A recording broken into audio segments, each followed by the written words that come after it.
What's up, everybody, and welcome to another episode of GameChat, the video game variety show brought to you by Borderline Entertainment, live right here on twitch.tv/Borderline Entertainment.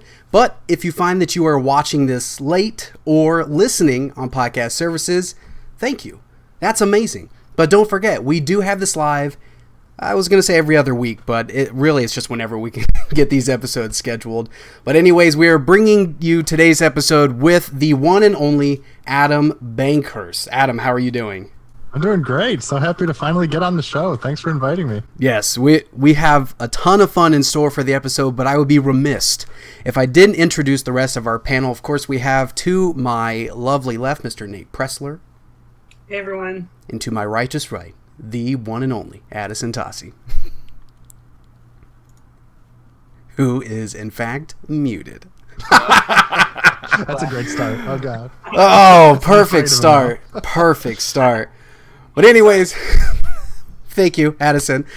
We hope you guys are going to enjoy the show today. I need to let you know that this episode is brought to you by our patrons. And don't forget, you can be one too. Head over to patreon.com/Borderline Entertainment. Consider being a patron today and help us make this show better, bring more shows to you, and just bring all the content that you want to see, because we want to do this full time and we're not, and that makes us very sad. So help us make that dream come true. Now let's move into the show. Okay, we've got a stacked, very, very stacked list of things that we're going to jump through. And of course, this is the variety format, so we're going to have a little bit of news, a little bit of content creation within our collective minds, and then just some good old reminiscing fun. So let's kick it off with our Newsbees news. Are you guys ready? I feel like we're going to have a lot to talk about, because I know I've got some feelings.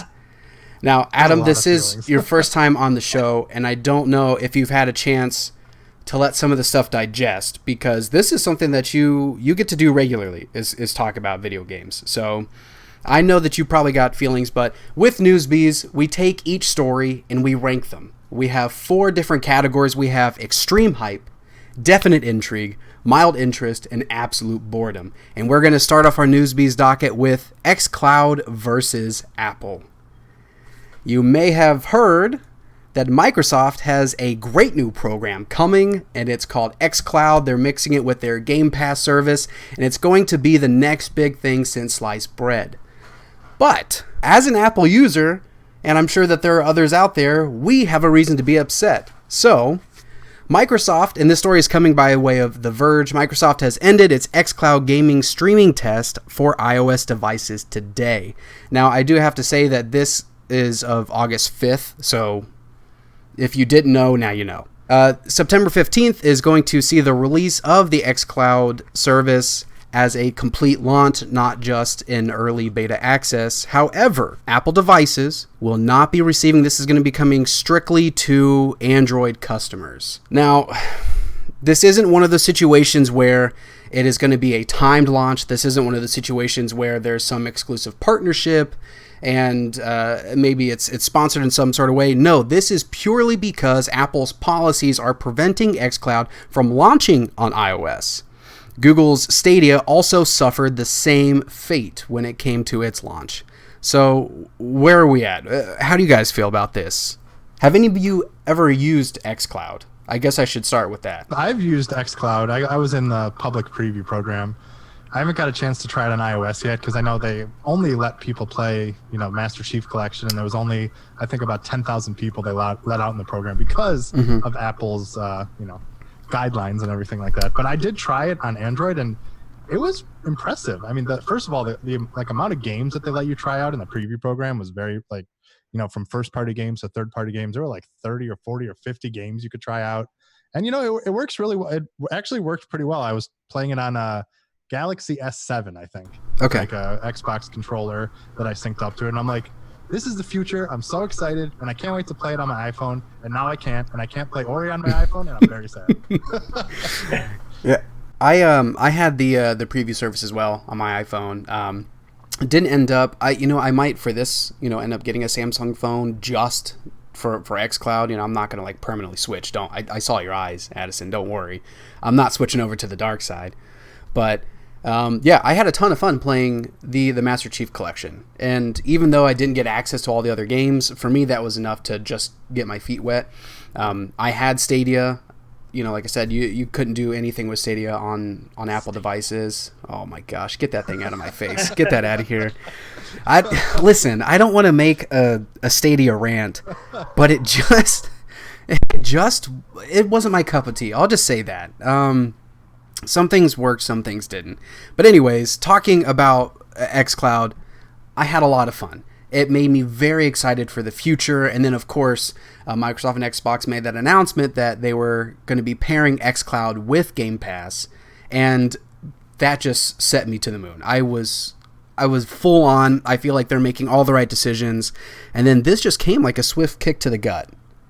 And I thought to myself, well, okay, if it's not going to be coming anytime soon, let me at least go back to the preview program and just experience it while I can. And then to see that it was just randomly shut down, and they didn't even say anything at first. They just stealth cut. I mean, come on. Oh my gosh. Addison, Nate, where are you guys at with this? It's so frustrating. Yeah, I mean, I don't like getting into the preset options that we have for this. Like, it's not extreme boredom, but it's like extreme frustration. I feel like Apple has been slowly like making themselves look really bad over the past 5 years almost. Like, their prices are going up. It's just bad moves all over the place. And like, if you got an Android, I wouldn't blame you, because like they're really kind of screwing themselves, I think. So yeah, I'm just frustrated about all of it. I agree with Addison because it's like twofold, because it just seems like they're trying to almost bolster Apple Arcade, which is fine. I've played Apple Arcade. It's fine. But it also is very similar. Like, Google and Amazon can play nicely now, where I can like stream Amazon Prime onto my Chromecast, which is a newer thing. And like, that's nice to be able to like utilize one service on another service's device. But it just seems like Apple is just they continue to build walls that are very expensive, and you're kind of locked in for life. Yeah. So, and I mean, are we all Apple users here for the most part? Yeah. Oh, yeah. I'm hoping my MacBook doesn't shut off mid-podcast because I'm talking about them. But, yeah, I mean, it's a big Apple guy. I've got the iMac, the MacBook, the iPad, the AirPods, the what. I mean, it's like I've basically sold my soul to Steve Jobs' ghost. So I'm the same way. It's a huge bummer because, and the last thing that I'll say about it is I was really, really excited for the Switch-esque setup that they had with those Joy-Con looking controllers. Now, I haven't looked too much deeper into like who's the manufacturer, how are they actually going to work, how do they pair to the phone, but the fact that I'm not going to be able to get that, and then I have to buy an extra phone, I have to pay for an extra plan just to do this, is ridiculous. So, I mean, I signed a change.org petition. I don't know if anyone else saw that. I signed that sucker. You're doing your part. I appreciate it. I don't know if Apple's going to listen, but boy, I hope they do, because this does not look good. And like you said, Nate, like Apple Arcade is what it is. It's not bad at all. It's a great program, but to think that they are doing a move like this to try and bolster Apple Arcade as a competitor to Stadia and Xcloud, I mean, come on. It's not going to happen. But yeah, we've said our piece there. Let's move on to the next item on the docket. And this, I feel like there's a little bit of a trend looking at all of these news stories, and to where they're a tad bit negative. I feel like we're going to end happy, but I apologize for that. I didn't even realize as I was curating this list that every story was like, wow, everything makes me angry today. But that brings us to the Avengers Beta and not even just the beta, the game as a whole on PS4. So they're going to be getting Spider-Man exclusively. Now, at first glance, you would think, okay, well, they've got Spider-Man PS4. Maybe it's just a crossover there that makes sense. No, these are completely unrelated. It is just the character of Spider-Man is only going to be on PS4. Now, I don't know if there has been any change in the news, if this is going to be a timed exclusive, but I'm just pulling it from the PlayStation blog, Earth's mightiest heroes are getting a helping hand from a friendly neighborhood Spider-Man in 2021. Jumping down here into the story, they're getting very personal, but let's just talk about the hero as a whole within the game. When Spider-Man comes to our stable of heroes, we'll be making his debut with an in-game event. So it's not just the character, they're getting a full-blown event within the game. Which is, yeah, okay. So the event is comprised with a series of multiple challenges for the hero to take on, testing his abilities and yielding some exciting results. And like the rest of our heroes in Marvel's Avengers, we will offer multiple cosmetic outfits and gameplay experience options, so you can make your vision of the wall crawler a reality. It's never been a better time to be a Spider fan. Well, that's not true. The team at Crystal Dynamics, along with our partners, are overjoyed that we get to be a part of this hero's gaming journey. We can't wait for you to add Spider-Man to your Marvel Avengers roster in early 2021. And as we promised before, he will be available at no additional cost to owners of the base game, exclusively on PlayStation.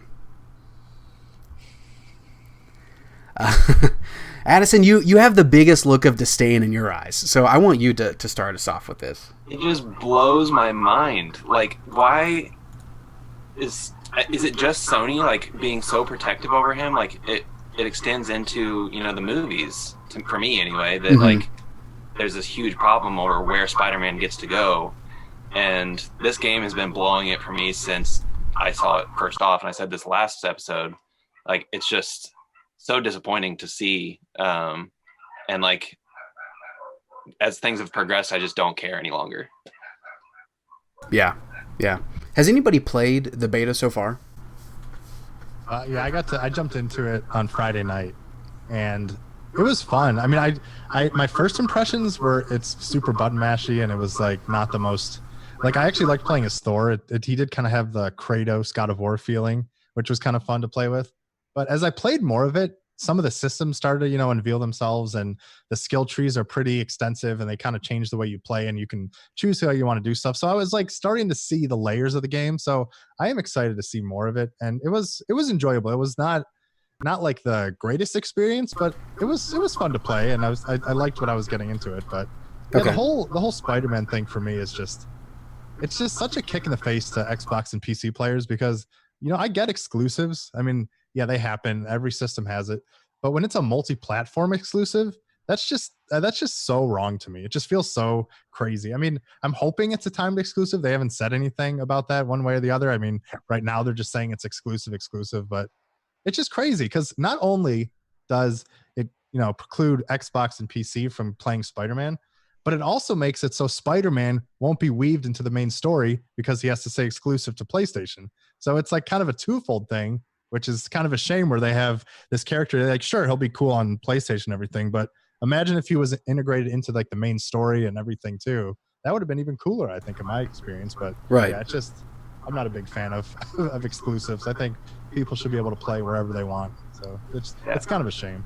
And I think, like, one thing that is killing it further for me, like, sorry to jump back in here, but like, I was going to play with some of my Xbox friends, and so like now that Spider-Man's one of the favorites, so it's like, well, now I obviously kind of want it for PS5 if I'm gonna get it. Like, why would I buy it twice? So it's just frustrating that I wouldn't be able to do like, exactly what would they want me to do is play the game with who I want. Right. And I think, what would be a major, like, just extra kick in the gut is, okay, so let's say you buy it twice because you want to play with all of your friends, and then you find out that, okay, Spider-Man, we're going to let you go, you're going to be on Xbox as well. Then it's like you bought 2 copies for no reason. I like you said, Adam, I completely get console exclusives. They make the ecosystem. They make the branding for these consoles. But when it's a multi-platform, like for me, I immediately think Destiny. PlayStation saw all of that stuff. But even then, it was like Xbox players at least had some sort of hope that they would see it a year later. It wasn't ideal, but there was that light at the end of the tunnel. And I don't know if it's just Sony that's to blame. I know that they own the character, and they had the issues with movies as well. But I mean, Crystal Dynamics, they're the one they're making the game. So I feel like they would have had some sort of choice in this matter. Well, it's interesting because, Crystal Dynamics made Tomb Raider, Rise of the Tomb Raider, I think it was, the second one that was exclusive to Xbox for like a year.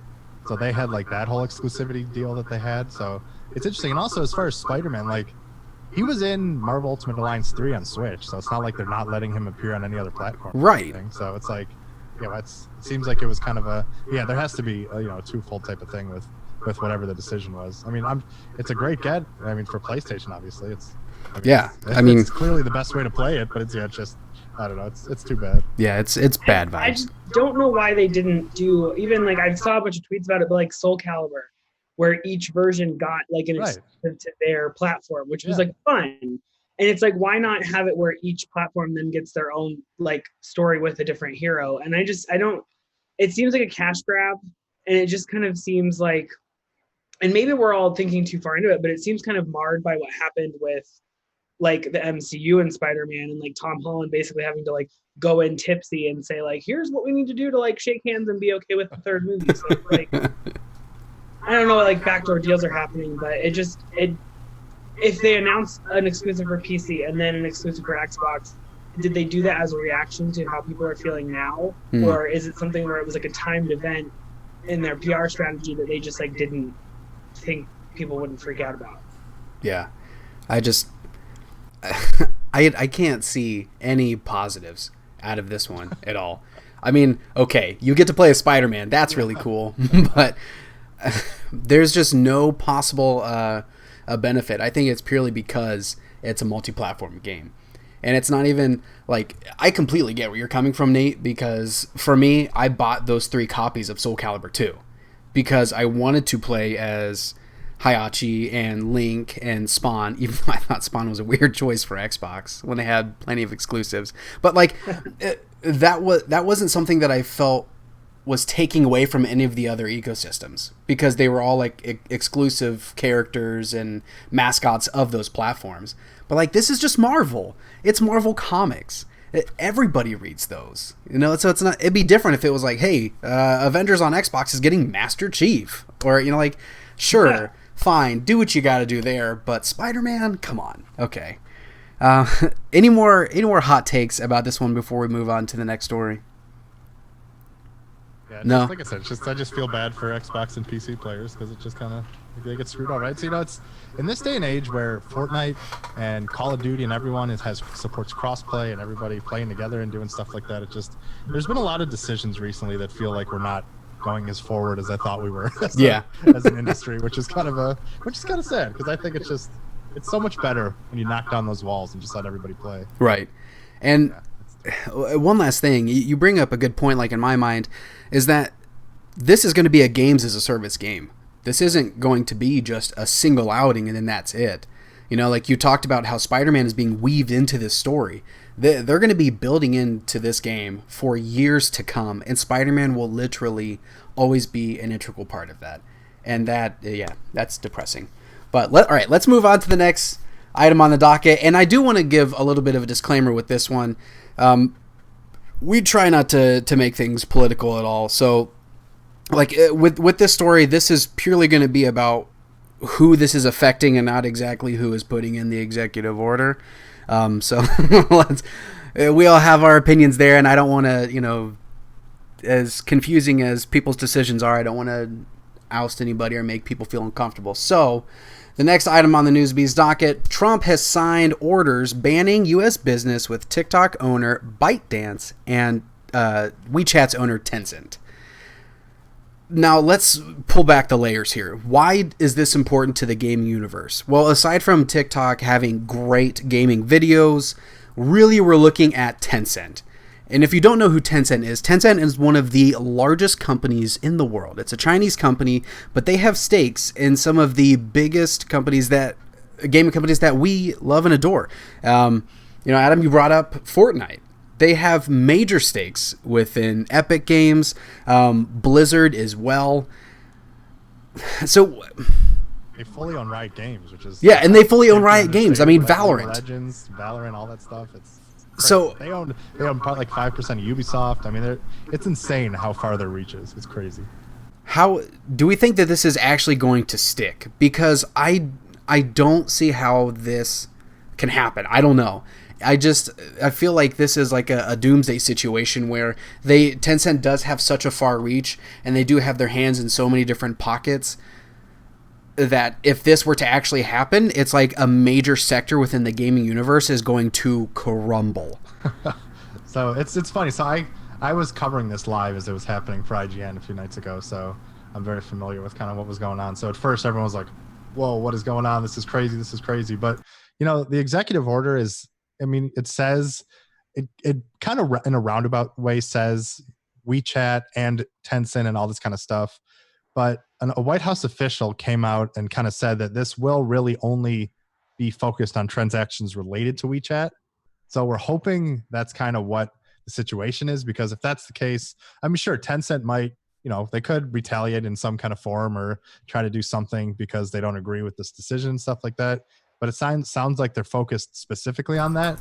But it is, it's kind of a scary thing, because who knows what the next steps could be in response to all this. So that's kind of what's kind of weird about this whole thing. Because if something happened with Tencent, then that would have major implications in the gaming industry. It's crazy. Right. Nate, where you at? I'm trying to follow along with everything, but I feel like the biggest wave of frustration that I saw kind of in my social peripheral was the TikTok side of things. And I've even seen recently where TikTok might be purchased by Twitter or something to try to save TikTok, quote unquote save it. But it's a very frustrating situation, and regardless of the outcome, I think that if it falls a certain way, it can have a lot of overreaching repercussions for Spotify and Reddit and other things that are very integral in what all of us do every single day. So it's just, I'm interested to see how it pans out, but I don't like that I have to be interested to see how it pans out. Right. Yeah. Addison, any thoughts on this one? Yeah, it's definitely frustrating, but like Adam said, I don't see things like this. To me, always feel like they just blow over, and when they get announced, they just kind of get super hyped up, and then we never really feel the full ramifications. So I'm hoping that's kind of one of these cases, because as much as I don't enjoy Fortnite and stuff, I know there are thousands and millions of people that love that game. Hey, it's not that bad. Just saying. Play with me, and you'll enjoy it. Sorry, continue. Fine. Anyway. There's cars now. Come on. Yeah. All right. But, I don't know. It just is frustrating that we even have to, be worried about stuff like this. And it, like you said, it's kind of like a doomsday situation, and it's fitting right in with the rest of 2020. So that's very true. What 2020? You are shaping up to be quite the year. Maybe this is a message to all of us to go back to an era where physical media was king. Let's stop buying stuff digitally, because when you think about it, you don't own it. You don't really own it. You own a license. And this is we'll have to watch this one closely. Like I said, it's not necessarily something that I'd want to watch closely, but it does affect so much that let's see what happens. I hope that it does blow over. I hope it's something that just is a heightened moment. And there seems like there's been a few of those lately. But let's wrap up this Newsbeast section with some cool stuff, some happiness, and some joy. So last on the Newsbeast docket, we have Modern Warfare.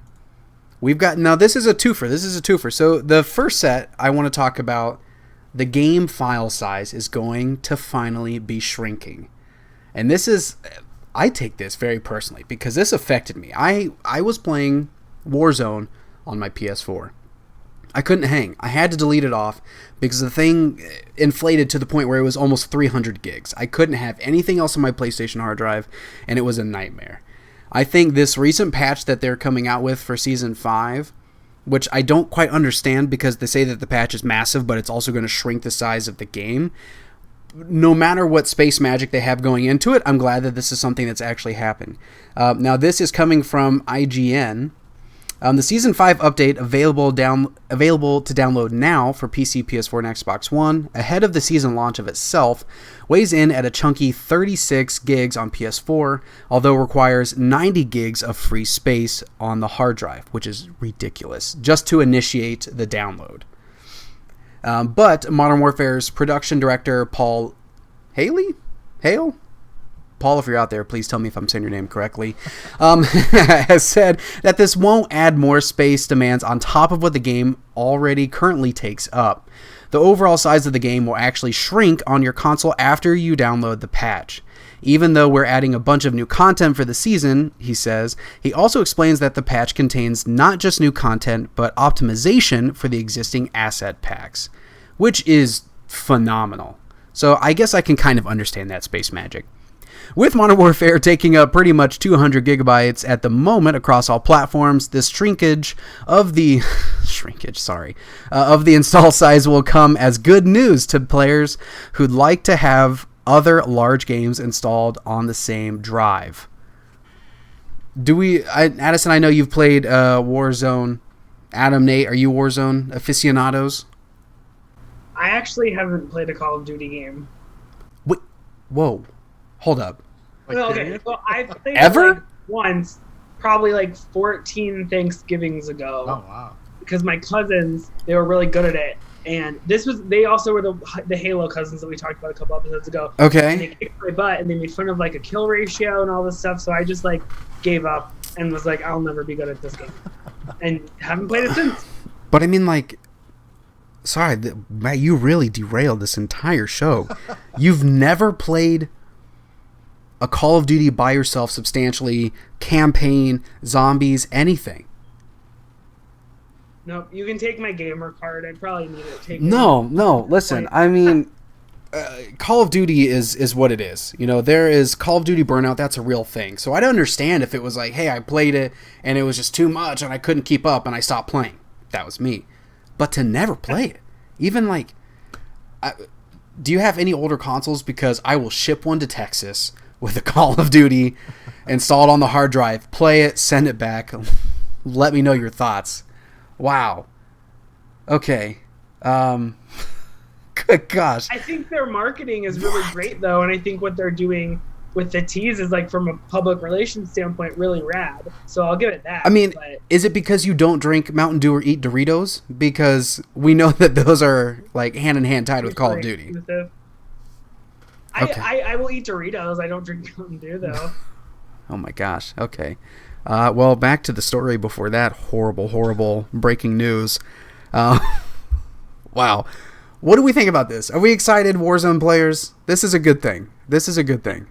Yeah, I'm excited about it because, like, I dabble. I don't go hard in Call of Duty, and like I think the last campaign that I played was maybe for the Xbox 360, like that first Call of Duty that came out, and like I just don't care that much. Yeah. So for me to sacrifice that much storage on my console for a game that I just occasionally will play sucks. Yeah. So I'm all for the shrinkage. Yeah. It's not even a game that you occasionally play. It's one mode of a game that you occasionally play. Yeah. Which is baffling. Yeah. So, I mean, it's fine. So my girlfriend's nephew asked me to play on the PS4 with him, and I know it's cross-play, but I just didn't want to deal with that, so I just tried to download it. I ended up buying a 4 terabyte hard drive just so I could occasionally play with it. Oh my gosh. Wow. So that's my thoughts on it. Yeah, I'm excited because I have like a couple of friends who, because I play Warzone, like every once in a while I'll play for like a week and then I'll take some time off and then I'll come back, and I do actually really enjoy Warzone. I've had a lot of fun times with it and stuff, and I usually play Call of Duty every year, and I mostly play for the campaign. And except so when they took it out last year I think, or whatever, 2 years ago. Yeah, that was like the first time I actually skipped a Call of Duty. But okay. Yeah, but I'm excited for the lesser file size, because hopefully we'll get some of my other friends back to play and stuff like that. But it's just, I always laugh when I see these stories. It's just insane how much bigger these files are getting. I know. And I feel like, to like take this off to a weird route, I feel like this is a direction that I want more games to take. And this is something that I've been preaching for a while that I feel like I haven't brought up in a hot minute, so I'm going to bring it up again. I understand that this could seem like a money grubbing tactic, but I would love it if developers, and I don't make games, so I don't know if this is even like possible or like how difficult it is, but I would love it if when you make your game, you can sell it as the entire package. So there is the $60, $70, $80, whatever price we're going to get to with the next generation. Sell it as that entire thing. But if I don't play the single player, if I'm not a multiplayer person, or if I just want to play like your Battle Royale mode, just like nickel and dime me. Make me pay $20 for this one thing, and that's fine. I'll pay it, and that's fantastic. And then if I want the other editions, then I will. Like I know Crackdown had 2 different files, so you could download the story, or you could download the multiplayer, and it was separate. Uncharted 3 did that for a little bit on the PS3, so I feel like more companies, again, as a complete aside, should do this stuff more often. Well, Call of Duty Black Ops 4, or the one last year, they like released their zombie mode and I think multiplayer like kind of separately, or they like kind of separated them where you can, I think, buy one or the other when you want and stuff like that. And I agree. I think that would be a great future. Also, I think Activision knows that if they just sold it 60, everyone's going to buy it anyway. So yeah, until they may see some issues, I think they're like, you know what? That sounds great, but also we like money. Yeah. We like swimming in our vault, so we don't want it to drop down any lower. Oh, man. Well, listen, Activision, if you're listening, and we know you're not, this would be probably more money for you. Because it could be one of those deals where like you sell it as a whole and it's like, hey, it's $60, it's cheaper. Or if you buy them separately, if you were to buy them all separately, it would add up to like some astronomical amount that wouldn't even make sense for the entire game. Yeah. So think about it. So the next did it where they broke it up into little individual content pieces. Yeah, you could buy it one off, or you could buy the full treasure trove for like $20. So it's a very viable option. I feel like more people need to listen to that. But this is only one half of the Warzone news. So, to my Warzone players, there have been little happenings within Warzone lately, hinting towards, before we thought it was possibly the next season of Warzone, but it looks like it's going to be the next Call of Duty game. So, Fortnite fans know this very tried and true, that their in-game events are incredible. And we've started to see more games start to pull those ideas out and implementing them into their games, and Warzone is no exception. Now, I haven't been playing, so I haven't seen any of these personally, but apparently there have been blips and teases and like weird subliminal messaging, but what seems to be coming is Call of Duty Black Ops Cold War. It will be announced Monday, August 10th at 12 p.m. Eastern Standard Time, apparently. So talking about a new Call of Duty, does this get you guys excited? First of all, Cold War, I didn't think that there was like forward-facing fighting in the actual Cold War, so I don't know what kind of game, like, are we just going to be sitting around a round table and speculating what the other countries are going to be doing? Or, but, I mean, are you guys excited for a new Call of Duty? A new Black Ops? You know, I'm excited to see it because this is like the longest we've gone without a Call of Duty reveal. So it's kind of an interesting thing that they've been teasing and stuff like that. And what kind of makes me excited about this Call of Duty is like the hint that maybe they will tease it and have some big event in Warzone happen to announce it. And then they already came out and said last week that this new Call of Duty is going to be integrated with Warzone and stuff like that. So I'm all about these big kind of event style moments and stuff. I really think it's cool and adds to like the whole package you're getting and stuff like that. So I'm curious to see what they have. You know, I'm sure it'll be mostly the same Call of Duty, but if they have some cool integration with evolving Warzone and seeing how that stuff happens, I'm very curious how they handle that, because it was just so annoying when I'm like, okay, we have Blackout and then we had Warzone, and then I'm like, are we gonna have another Battle Royale next year? It's like, stop segmenting your player base, all that. It's just kind of bring everybody together. So I'm excited to see how they kind of handle all that stuff. So it'll be interesting. Yeah, I mean, I'd be excited about it. I always like, most announcements. And if they're going to throw it back to a little bit of an old-time-ish, war, instead of going futuristic, I think that's always nice. But on the same hand, like with Battlefield, I got burnout with that. So I just don't know if I've kind of like moved past these games for my own play style, or if it was going to take something a little bit different. I've got no stake in this game, but I want to know what's in the crate. Yeah. So I will be tuning in tomorrow at 12 p.m. Eastern time. There you go. And Nate, this could be your first Call of Duty ever. So It could. Released for the Nintendo Switch 2020. Could you imagine? Didn't they release one for like the Wii U or something, or the Wii at one point? There was one on the Wii. There was a very terrible version on the Vita. Black Ops Declassified was the one on the Vita. Oh my gosh, that game was so bad. It would be awesome to play it on the Switch, play it on the go, but yeah, I need that Switch Pro, baby. Come on. I know. Or just dumb it down enough to where, not dumb it down, that sounds bad, but make it simple enough in the hardware or the file size. Around a table talking about how they can invade other countries. Like Cold War. Let's make it like that. Make it a walking simulator, Call of Duty style. Or just make it like Tropico. It looks like it's going to be a nice war game, but it's not. Love it. But that does it for Newsbees. Let us know in the comments below or in the chat. What do you think about these Newsbees items? Are you excited about them? Are you angry about them? Do you have mild interest, or do you just not care whatsoever? But with that, we're going to move to our next segment, What's in the Box, where we talk about what are we playing? What's in our Xbox, our PlayStation, our Switch, our PC? What is the game that's getting us going right now? And I want to start it off with Adam. What are you playing? Hey guys. So this week, I jumped into the Avengers Beta, which I talked about a little bit before. Played a little bit of Fall Guys, the worldwide phenomenon that's taken over everything. Oh my gosh, I haven't tried it yet. And I've enjoyed it, except I'm not the biggest fan of like those match games where you have to turn the card over and like match all the cards and stuff like that. Yeah. And there's a game in there for Fall Guys, and they literally made me play that game 5 out of 7 times.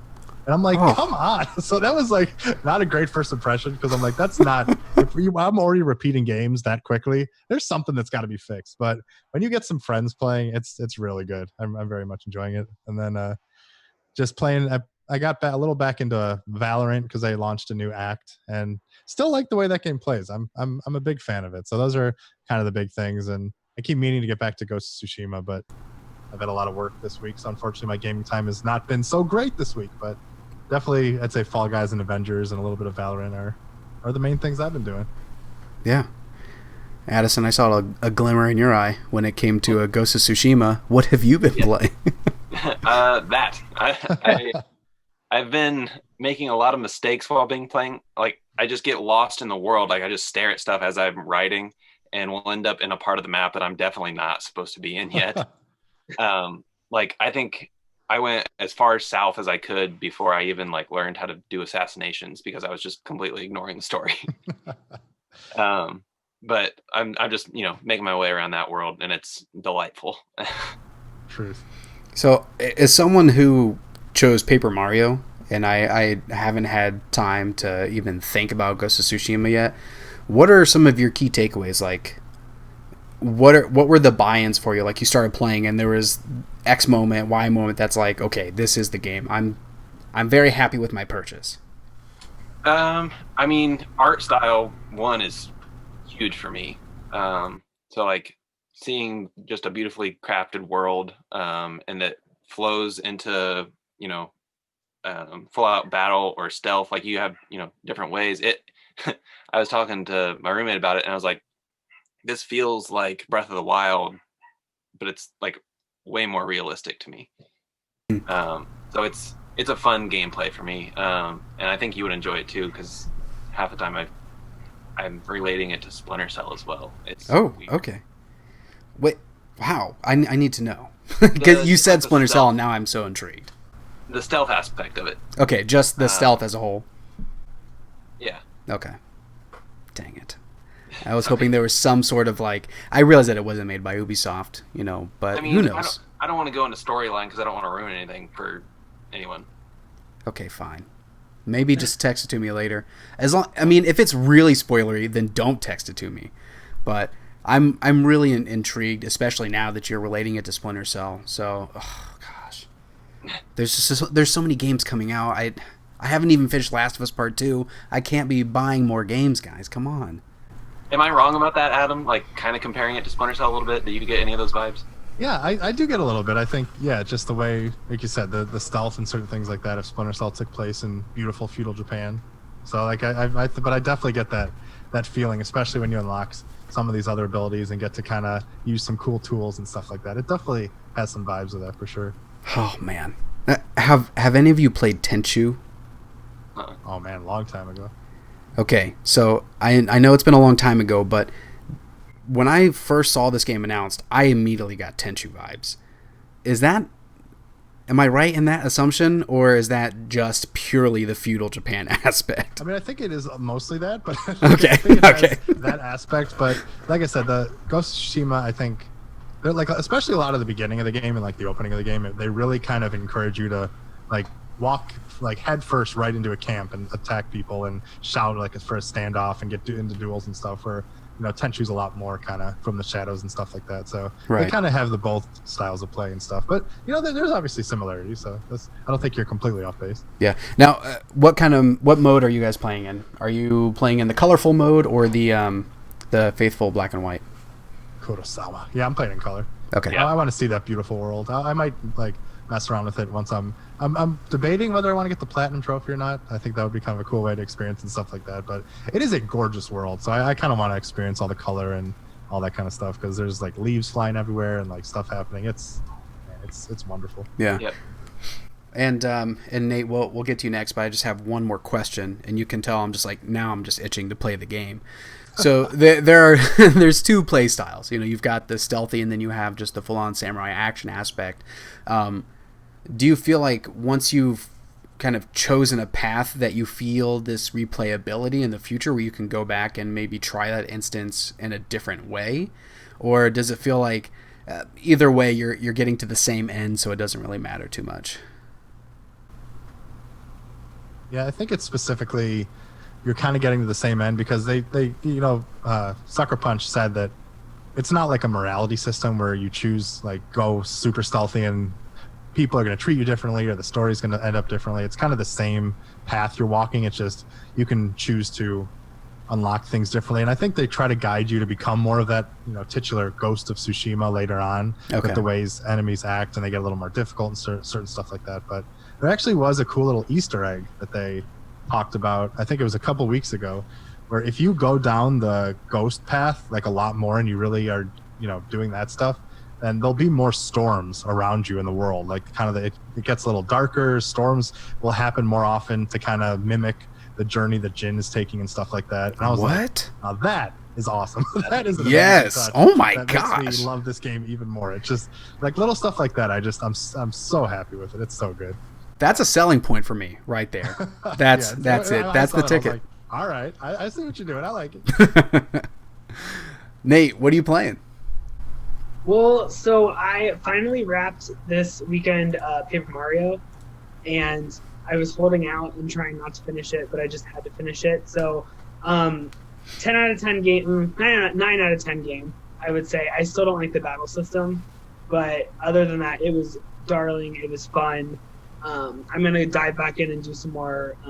You can't really platinum it just because it's Nintendo, but I'm going to try to get all the toads, fill all the holes, find all the blocks and all the other things. So it was a really fun game. I just read an article where they were saying that they feel like they have to iterate on the battle system each game. They're like, we feel like we have to change it, and it's like, you don't always have to change it. You could go back to the old battle system and it would have been like a 10 out of 10 game. But so I just finished that, and then I have been passively while watching Umbrella Academy Season 2 playing Baba Is You and trying not to throw my Switch across the room because some of those puzzles are real hard. So so where are you at in Paper Mario? So wow, I'm still pretty early on because I've been this happens to me all the time. I get so distracted with other games.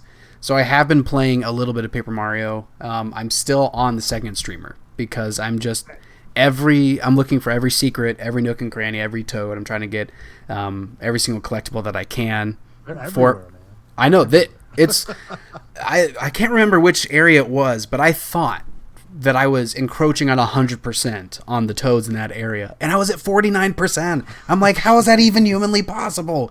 They're not here. Stop lying to me, Nintendo. But I'm trying to get to that mental platinum as well. So, a little bit of Paper Mario, but I've been playing a ton of Valorant. A throwback for some people. Been getting into Toontown again. Oh, nice. Streamed some Toontown earlier this week, and I have these waves with Toontown where I go into it and I work really, really hard, but that game is just so grindy that I can't do it for too long. So I'm sure soon enough I'll stop and I'll go back to The Last of Us Part 2 because I need to finish that game. I feel like I'm not even close to the end. I thought during our last episode that I was at maybe like a halfway point, but then I had found out that Alex Van Aken and I were on completely different ends of the spectrum of the story we were talking about. So that tells me that I've got even further to go, which you is... realize this game is 375 hours. Yeah. And as a parent, like it's disheartening, but not disheartening. Like I'm excited to play more, but I'm like, I just want to finish it now. I just want to finish it. I know that exact feeling, man. So badly, but... Yeah, let us know in the comments below. What have you been playing? Is there something that we need to stop what we're doing and play that game instead? But until then, we're going to move on to Make It or Break It. The segment where we get a prompt from you all in the community and make the ideal game based off of that prompt. And this week is TMNT, Teenage Mutant Ninja Turtles. We're going to build the definitive game because that last one was horse doo-doo. Are you guys ready? There are a handful of things that we need to accomplish by the end of the segment. We need to have a ideal developer / publisher. Who is making this game? How is it going to play? What is the title going to be? What's the art style going to be? We have a lot of things that we have to get done within who knows amount of time. And like I said off air, I have a killer idea, but I don't want to taint your ideas. Give me your creativity. Let's build it. Teenage Mutant Ninja Turtles, go. Yeah, I mean, one comes to mind instantly for me, and even though we know they're doing Suicide Squad, but I think Rocksteady would be a great choice for a Teenage Mutant Ninja Turtles game with that combat system and everything. Woo, just switching between the characters and having team-up attacks, which they kind of did in Arkham Knight and stuff like that. And make it a little gritty. I could do it, but still have that humor and fun stuff like that. I think that would be super fun for me. I would love that. Listen, I didn't. It's funny. I said I wasn't going to say my idea, and here you guys are just extracting it from my brain atom. That's. But if Nate, Addison, if you have other ideas, we don't want to squash them. We need to all agree on this. That's the thing, is we are building the game. So, do you like that idea? Do you have any other ideas?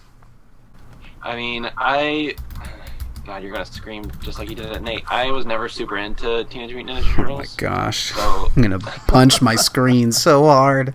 So I don't overly care what we do with this game. Okay. I agree that it does need a very cool team combat system where I can easily switch between the characters. And yes. I want it to be I always want things to be a little darker. Yeah, big brooding edgelord. Sorry, I don't mean it. You just said that you don't care, and that really bothers me. So sad. It's very sad. Thank you. Teenage Mutant Ninja Turtles have a very near and dear place in my heart. Okay, I found it. All right, so there was a game that came out. Shoot, I lost the date. I said I found it, and I didn't. Let me go back. 2013. There was a Teenage Mutant Ninja Turtles game that came out in 2013 called Out of the Shadows. You guys know what I'm talking about? So it was an arcade-only game back when Xbox was doing that. Arcade-only releases. And it had a very similar combat system to what you're talking about, Adam. I don't think it got a great review. I think, yeah. So, I mean, Steam, 6 out of 10... Yeah. Well, GameStop actually gave it a 4.1 out of 5, which is a pretty great review. And then IGN gave it a 6.1 out of 10. That's a good game. I had a lot of fun with it. It was that dark and brooding. Obviously, there were issues with it because so many people don't know what it is. But it had a very similar combat system. I think I do remember this actually. So I feel like it's been done before, and I thought it played well. So I feel like we could definitely do that again. So it doesn't seem like we have any objections. The combat system rock steady. Let's have that, because I agree. I like that free flowing combat. I initially start thinking of, the fights with like Catwoman and Batman where you're switching between the two, and like that is perfect. 100%. I'm for that. Especially if you throw in, of course you've got the 4 turtles, but give April something to do that's like really sweet. Maybe give her some guns or something to really spice it up, because they are so melee heavy. Because then you add in like Casey Jones. He's coming in with his hockey sticks, his billy clubs, baseball bats. Oh my gosh, I'm getting so hyped in this. They could even utilize April in a way that they utilize Mary Jane and Spider-Man. Give her some stealth elements. Okay. I like that. I liked those. I thought those were a nice break between the fluidity of the... I'm with you. So, okay, do we want it to be like an open world game where we have those segments that break off like in Spider-Man, and we have a stealth sequence, and maybe the Casey Jones elements are like an on rails beat 'em up or something? I don't know. But yes, yeah, you want a dark, broody New York, just filled with crime, drive and around in the truck, like have some fun, pick up some pizza. Yes, the collectible. Just go to all the pizza shops in New York. Yes. I mean, come on, that'd be sweet. Okay, fine. There we like go. A Metroid Prime trilogy where they're in the tunnel and they have to go in the sewer. Yeah. Yeah, for sure, man. I think it'd be a lot of fun, actually. You could have a lot of fun with that. Now, I don't know how well this could be done in that type of setting, but do we want drop-in, drop-out 4-player co-op? You know what? If we're making the perfect game, why not? Yeah. The more the merrier. I feel like it's a no-brainer for the Turtles. I mean, there's 4 of them. Yeah, for sure. Okay. All right. So we've got who's making it, the style of the game, drop-in co-op, or drop-in, drop-out 4-player co-op, storyline. Now, you don't have to be a major Turtles fan to come up with a cohesive storyline, because I feel like most of the games don't really have that anyways. You have your basic enemies. If it's going to be like an Arkham or a Spider-Man PS4, you just sprinkle in the rogues gallery, and then it is what it is. Give one guy the overarching idea of, I'm going to get everybody together and kill the Turtles. And so it doesn't really have to be this impactful story.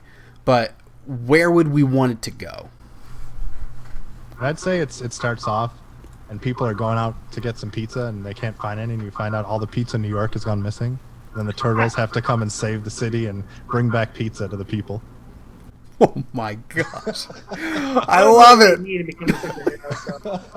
Oh my gosh, I love it. You're rebuilding the city one pizza shop at a time. One pizza shop at a time.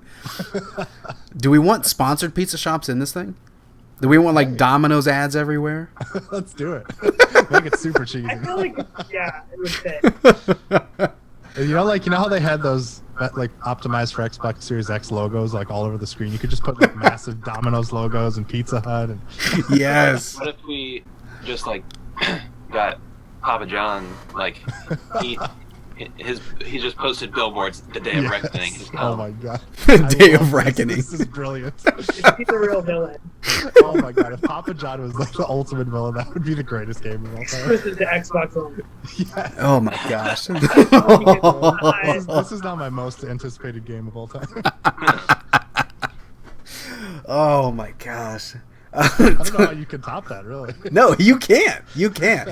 And I feel like we do that. We knock it out of the park every single episode. It's like, here's the game idea. Just do it.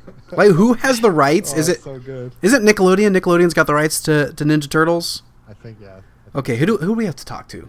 Do I have to do it again? Like, do I have to look up and see who's like in charge of games or something? At Nickelodeon, we'll just have to message them and put this clip out there. But what about title? We have a dynamite story, a world that feels lived in. It hits home for. I'm a pizza aficionado, so this is like literally my jam. A story about pizza. What the title has to be like killer. It needs to be. You read it. I don't even know anything about turtles. I don't even know anything about pizza, but I want to buy this game because the title's that good. We have to keep going up and up and up. Oh man, a lot of pressure. A lot of pressure. I was gonna go like full like 80s 90s cheesy and be like Pizza Panic or like something like just really like terrible. I like Pizza Panic, but we have a weird juxtaposition. We have a fun, relatable, semi-lighthearted story. It's got a great G-rated core. But remember, we are in the dirtiest New York City. It's filled with crime. The underbelly is showing its belly. And I need more grit.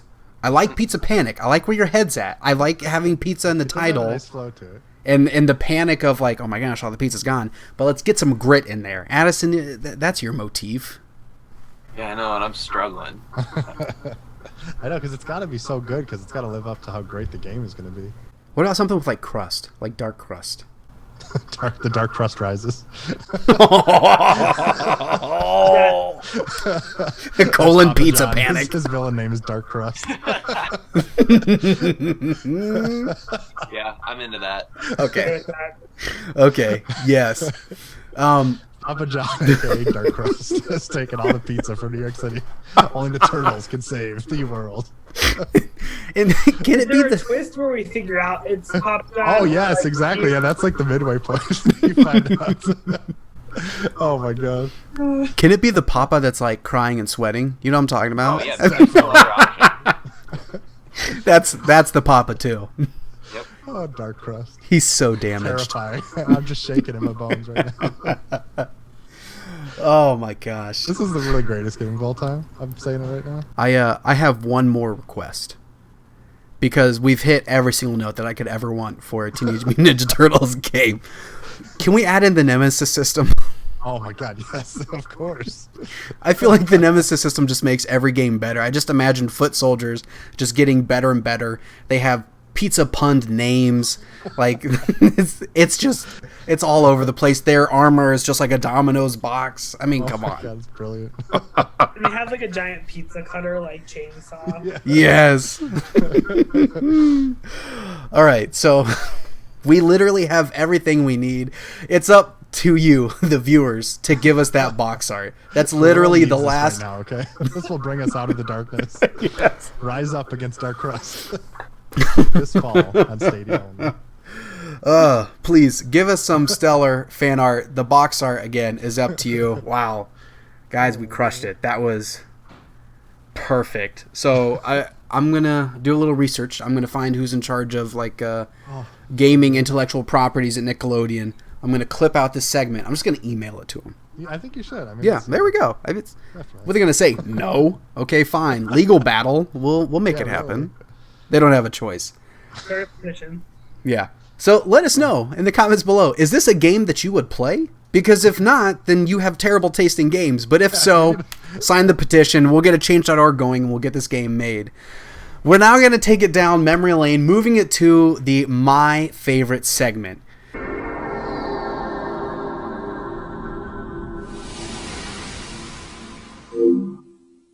Where we again get a prompt from you, the viewers, the community, and we access the recesses of our mind, and we pull out some great gaming memories. And so this week, it is my favorite licensed video game.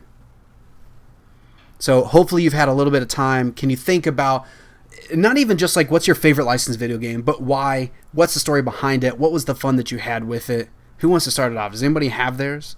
Yeah, I'll jump in first because it's not quite out yet, but I just am loving everything I'm seeing of it so far. But it's called Teenage Mutant Ninja Turtles: The Dark Crust Rises. It is just everything I've seen about this game it's another level. It's like it's the future of games. I mean, it really is. Oh my gosh! Oh, wait till you get to the twist, man. It is.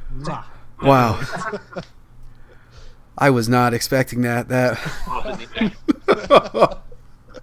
Oh my god! I was hanging off every word. I went, "Oh my gosh, this is the game we just made." It's a real. This is going to be a real testimony. You got to put your dreams into the world. You know what I'm saying? Could you imagine the Steam reviews? They're going to be fantastic. Oh no, if I had to pick one, one that always sticks out to me is Lord of the Rings: The Two Towers, like that, like action adventure, you know, like kind of game where you're just going through all the characters. And they did that thing where now it probably looks terrible, but they like had clips of the movie that seamlessly went into the gameplay and everything. Oh, yes. I was like, this is the greatest thing of all time. And I was all about Lord of the Rings back then. It still am, but like it had the music and the characters, and I was like, man, this is just, I could not get enough of that game. It was so good. Did you play Return of the King? Yeah, I think I played that one too, yeah. That seems to be the one that everyone's like, hey, you need to bring that back. But I'm right there with you. I'm surprised they haven't. I mean, I know licensing is always a big issue, but I remember those games super fondly. I thought there was a lot of stuff to love in those games. I loved them. Yeah, man, I hope you agree with me, because that's just been this whole episode. Has been the wavelengths are happening here. The in Two Towers, there was the Helm's Deep. Like Helm's Deep was broken up into like 2 or 3 different levels. Right. But the one in particular that was just the worst thing that's ever happened to video game history is when you have to protect like the door. Oh, so yes. You're just fighting off waves of Urukai, and every once in a while you'll get a berserker, and it literally feels like the level does not end. It's like Cuphead levels of frustration. Seriously, I do remember that. I think I blocked that out of my head, and now it's roaring back in.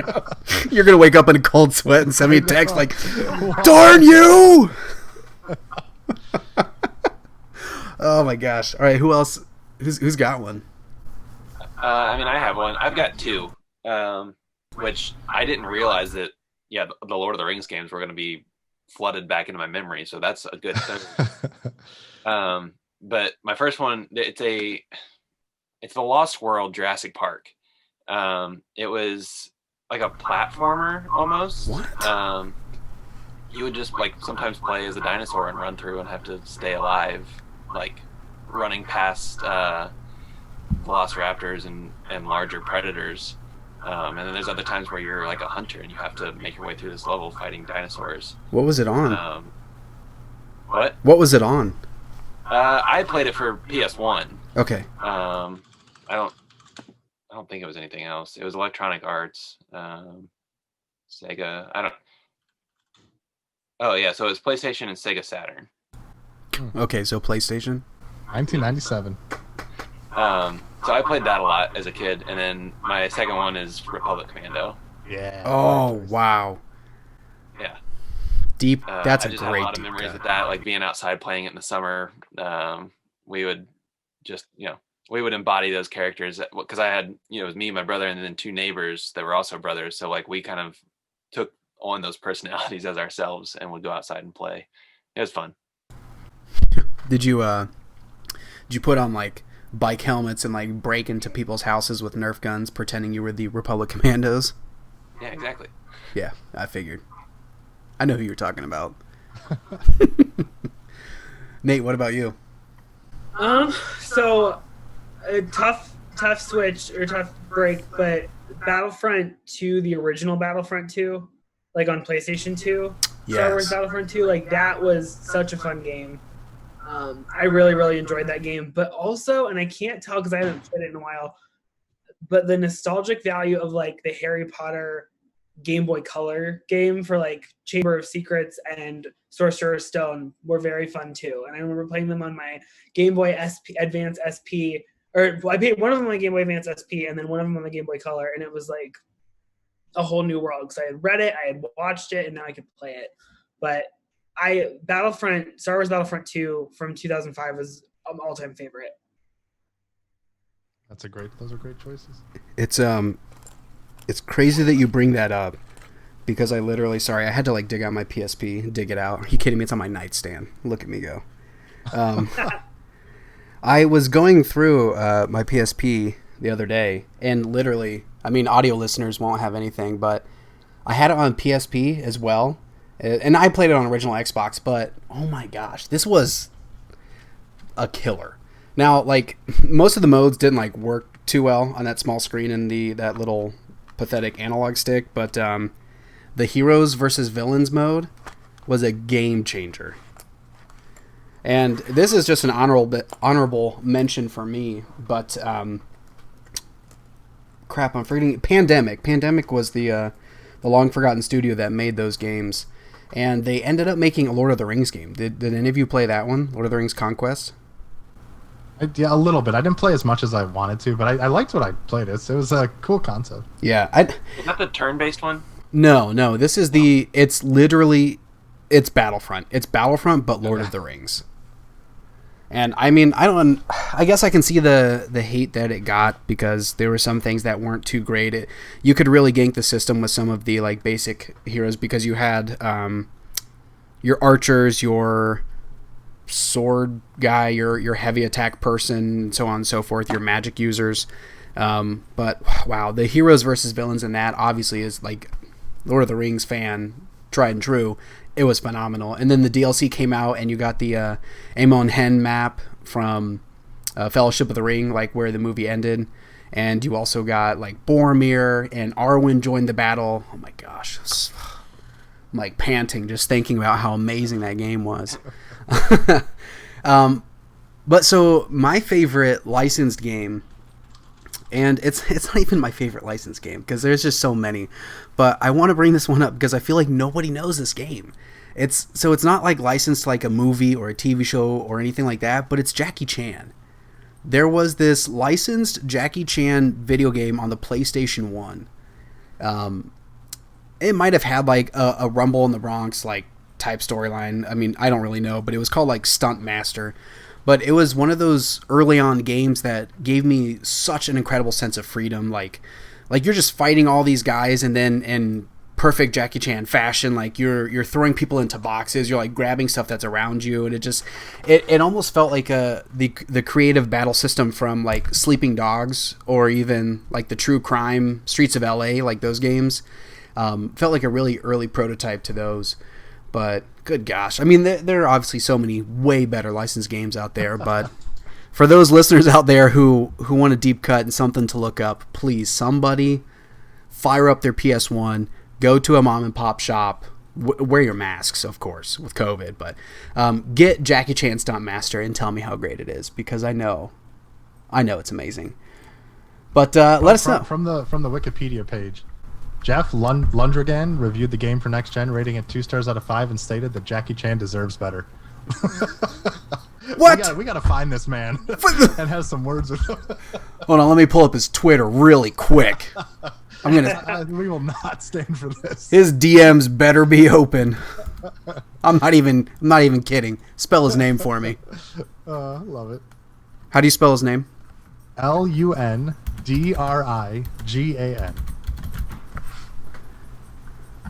What was his first name again? Jeff. Wait a minute, is it a weird Jeff, like Geoff? Nope, Jeff. Regular Jeff, like it should be. Sorry, Jeff Keighley. All right, there's only one person on Twitter, and I don't think that this is going to be him. Has been active since 2011. Oh my gosh. I definitely be Papa John's like second in command in our game. You know what? I'm just going to read the 2 tweets that this user has. All right, February 11th, 2011. Justin Bieber. No spaces. All one word. Like it? Second tweet ever. And this is, wow. Steaks and Caesars with Lord Bieber's caddy. Corey, my Valentine. All right, Jeff Lundgren. Go ahead and give a crappy review to somebody else. You suck. All right. Let us know in the chat, in the comments below, what is your favorite licensed game and why? Fellas, it's time. I have a question real quick. What? A trivia question for you. No. Would you count Kingdom Hearts as a licensed game? Ooh. Because that was going to be my answer, but I didn't know. I would say yes. Yeah. It's on the border, but it's got Disney. That's a big license. Yeah, I feel like we kind of have to. Because it's not even just Disney, it's also like Final Fantasy, and I feel like Final Fantasy is a license of its own now. Yeah, for sure. All right, fine. Yeah. No, if I had to give a real answer, go ahead and get rid of mine, Nate, and we'll use that one. But you talk about trivia, you completely stole my steam. It's time for Big Bet Trivia, everybody.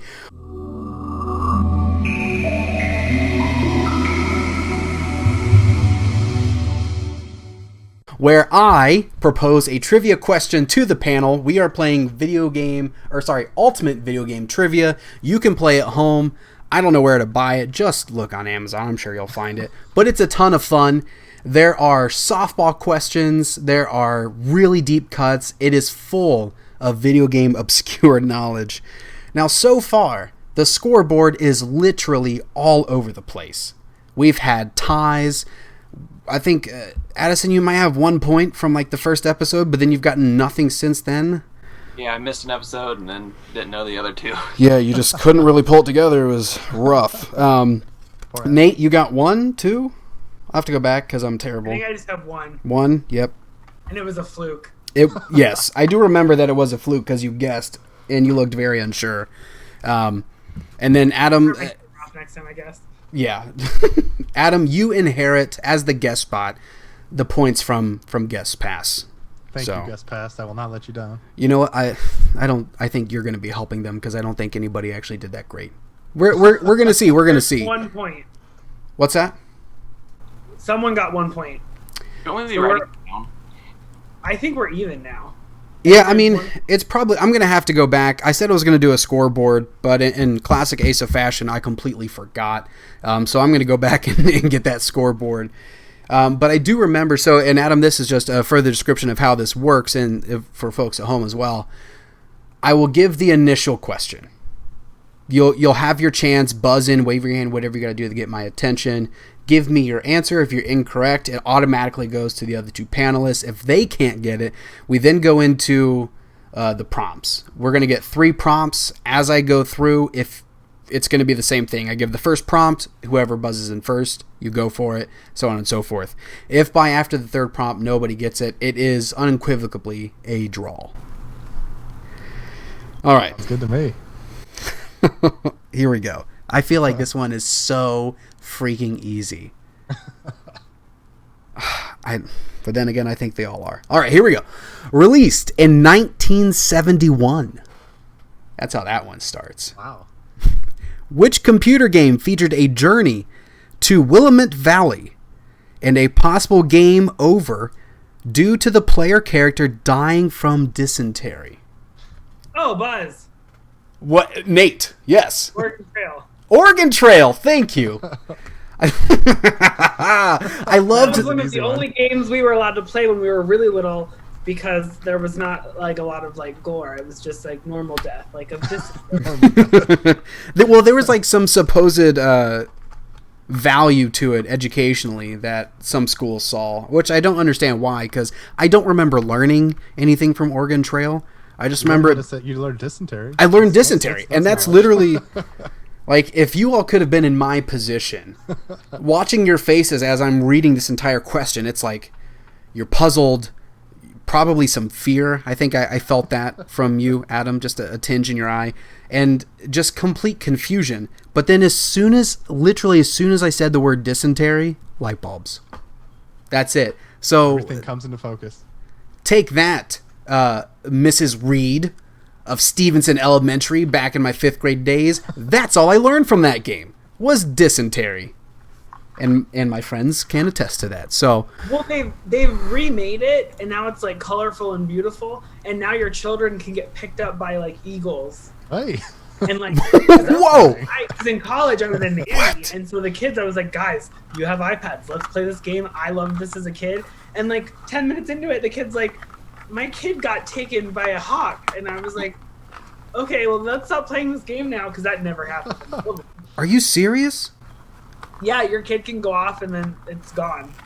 Wow. Jeez, that's terrifying. That's graphic. Very friendly. Yeah, I don't like that. It's also a tabletop game now. They made it into like a card-based tabletop game. Yeah, so I mean, that's probably worth a try. I don't know, probably not. I mean, I don't really see any interest in anybody's eyes, so I'm going to let that go. And we're going to move on to the final segment of the show out this month. I'm going to read off a list of games. You guys just let me know what's that standout one that you want that's really sticking out to you. So here we go. Out this month in August, we've got Fall Guys. Obviously, it's already out. We have Undermine, Fast and Furious Crossroads, Horizon Zero Dawn makes its way over to PC, Hyperscape comes to console and Xbox One and PS4, Deliver Us the Moon, Battletoads makes its comeback, Final Fantasy Crystal Chronicles Remastered, Project Cars 3, Captain Tsubasa, Rise of New Champions, Vader Immortal, No Straight Roads, and Descenders makes its way over to Switch. Do any of those games pique your interest? Yes. Yes. Well, which one? I mean, I don't know how I stumbled across Vader Immortal on Instagram before I saw it anywhere else. I think it's a neat concept. I'm always still hopeful that the VR aspect of things is going to take off, even though it makes me super motion sick right now. So I don't know. I'll be interested to see how that goes. Yeah. So I've had Vader Immortal on Oculus Quest. Yeah. And it's unbelievably amazing. Like, it's not, and the game, like, the story in the game is like okay, but there's just moments where you're just like, I am literally in Star Wars. It's unbelievable. And then they also have this like lightsaber dojo mode where you're just fighting off against like training droids and like the little like flying droids that were in A New Hope that were shooting at Luke. And there was like a moment where I literally like let my feelings in and just trusted the Force and started playing. And I'm like, this is the greatest thing I've ever done in my entire life. It's incredible. And it's awesome because the Quest, there's no like cords or wires or anything. So like I was playing with two controllers and like it felt weird because I had a lightsaber in one hand and the other one was just kind of holding it. So I just decided to put the other controller down, hold it like a lightsaber and start playing with it. And it was just, oh my God. It was one of the coolest moments I've ever had. It was so awesome. Yeah, and I think that's part of the reason why I'm excited to try it is because when I played... Oh, no. Okay, sorry. I thought my Zoom quit. When I played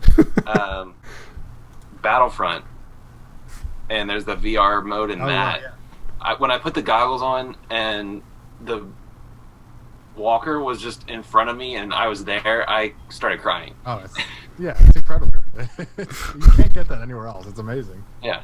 Yeah, I definitely highly recommend it. It's awesome. Well, I'm now currently pricing Oculus Quest units. Oh my God. Yeah, it's PSVR is great, but the wires are just always my biggest thing because it does kind of take you out a little bit with things. So that's why the Quest is such a brilliant thing. So I'm hoping it continues to. I mean, it's doing really well. So hopefully it keeps doing things. But do you think the performance on it matches what it would be compared to connected to a PC? Say that again. What was it? So the performance, do you feel like it's perfectly fine, like in comparison to a VR unit attached to a PC? Yeah, because it's very optimized for the Quest and everything, which was nice. And what's great about the Quest 2 though is you can get a USB-C cord and then you can make it into like a Rift, so you can use the power of your PC for the Quest. What? So like Half-Life Alyx is not on the Quest, but if you plug it into your PC, you can play Half-Life Alyx, and it's amazing. So yeah, it's awesome. Are you serious? Yeah, it's great. So I don't have to buy the Index? Oh my gosh! I think, the Index, it's obviously made for it, so it has the finger tracking and some other better stuff, but it runs very well. Like I was very impressed. I didn't really have any issues besides, once again, almost tripping over the cord and killing myself a couple times when I was spinning around in circles. But yeah.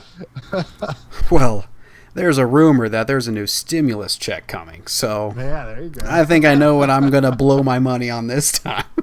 Well, I priced one out right when COVID had started and we all went in lockdown because I was like, this will be the way to get into VR, and it was sold out everywhere. Yeah, and so I was like, okay, I guess I'm not gonna get it, but it does look really fun. Yeah, it's great. It's a very incredible piece of equipment. That the first time I played, I'm like, okay, this is magic. This is actually magic. Yeah, it's really good. The Breath of the Wild in VR. Oh my God! I totally forgot they did that. I almost hurled. Like I made like the goggles. Like I made my own where it was on. And I did too. Yeah. Played Breath of the Wild. Fell off a cliff and was like, "We're done." I totally forgot they did that. That's so funny. Any other standout titles you guys are interested in? That Captain Tsubasa game looks fun. Like I like soccer and I like anime, so I feel like that's going to be a fun thing to do. And I've never played FIFA, so this could be my way in there. Yeah, I've heard that game does look kind of interesting and fun. I'll be curious to see how that turns out. Yeah. I'm excited to try Final Fantasy Crystal Chronicles. I'm a huge Final Fantasy guy, but I never really got into that one, so right. It'll be fun to mess around with that. Yeah, I'm pretty interested in that one as well. On the Switch. So There are so many games that I'm really interested in, but man, I'm just so hyped that people on Switch get to play Descenders. Have any of you played Descenders? I've not actually. Listen, that is the sleeper hit of the year. It is a downhill biking game. That's it. Oh yeah, okay. But between the music, the way that it controls so fluidly, it's so addicting. It's so much fun. It's on GamePass, so Xbox players, if you're listening, you can play it like literally for free. It's a quick download. It's definitely like not something you can sink your teeth into and play extensively for days on end. But like if you just want to blow a weekend afternoon, or you just want to pass the time by, it definitely, for me, not 100%, but comes close to almost hitting some of those Tony Hawk vibes, where you can just go and just try to get like the best run. The music is, again, fantastic, and it just feels, it made me want to mountain bike. Like, obviously I'm not going to do it. Sorry, Addison, I'm not going to join you. I'd rather do it virtually, but it's close. I just got super excited because I didn't know this existed, and being into mountain biking, I'm excited to now do it from my couch. Dude, do it. It's so good.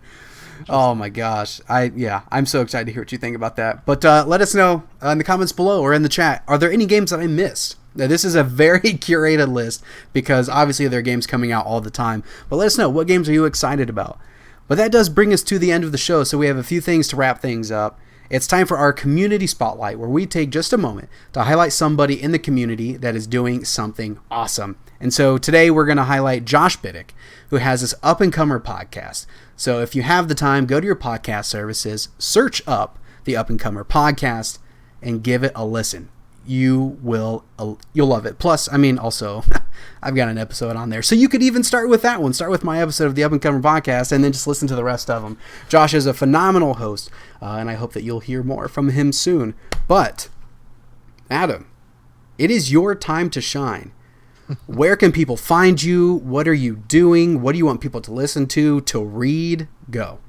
Well, I'm developing a game called Teenage Mutant Ninja Turtles. Had to do it one more time. You son of a gun. Okay. So make sure to follow our development studio. It's not currently named, but it'll come out probably in the next few weeks. So stay tuned for that. Yes. No, you can follow all my work on IGN.com, and also I do a podcast called The Gamer's Advocate. It's a weekly show, goes live on twitch.tv/Adam Bankhurst every Saturday at 10 a.m. Eastern, and podcast services Monday morning at 6 a.m. Eastern Standard Time, where it's similar to this. We just, a bunch of friends getting together and talking about games and doing all that stuff. But those are really the main things. Yeah, IGN and Gamer's Advocate, and that's my stuff. It's pretty easy, but pretty awesome. I think it's also safe to say you're from Ohio. Yes. I live in Columbus, from Cleveland. Go Browns.